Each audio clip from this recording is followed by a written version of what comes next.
Documentary script, African in America, Episode 1. Intro soft emotional music, 10 sec. Voiceover, some stories are not meant to be forgotten. Some lives are shaped by pain and guided by hope. This is my story. Scene 1 at birth and genocide. Voiceover, my name is Isaac Theophile. I was born on December 24th, 1993, in Kibui, Rwanda, just 4 months before the genocide against the Tutsi began in April 1994. I was an infant. I did not understand hate or ethnicity, but violence found my life before I could speak.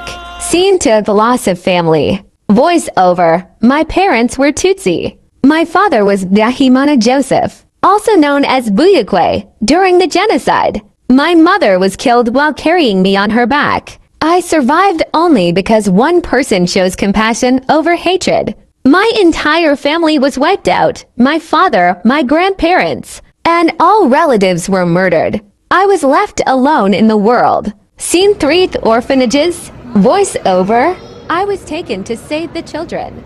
I spent years in orphanages, first in Gitarama, then in Nyakabanda at a center called Amadolo. By the age of 7, I experienced abuse, hunger, and fear. Another child and I were locked in rooms, punished, and fed poor food. After investigations, the orphanage was shut down, and that is when my life on the streets began. End Episode 1. Voiceover, I was too young to understand why I had lost everything, but somehow, I was still alive. Music fades, documentary script. African in America, Episode 2.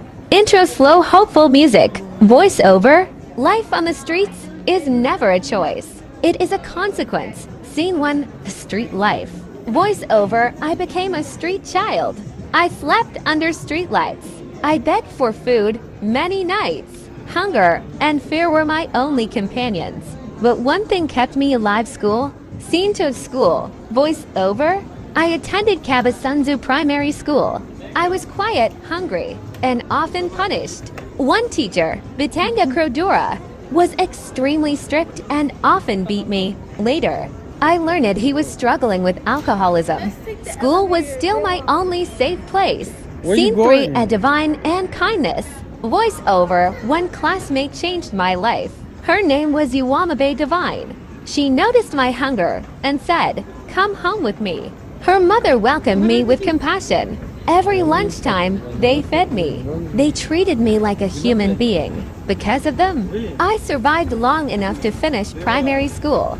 Scene 4, more struggles. Voiceover, as I grew older, I had to leave again. Another woman, Bitanga Masere Atanasia, helped me sleep at Ndera Health Center and brought me food. But hostility from relatives forced me back to the streets once more. Scene 5, a message. Voiceover, I learned that one person's kindness can save a life, even when I had nothing. I never stopped believing my story was not meant to end on the streets of Rwanda.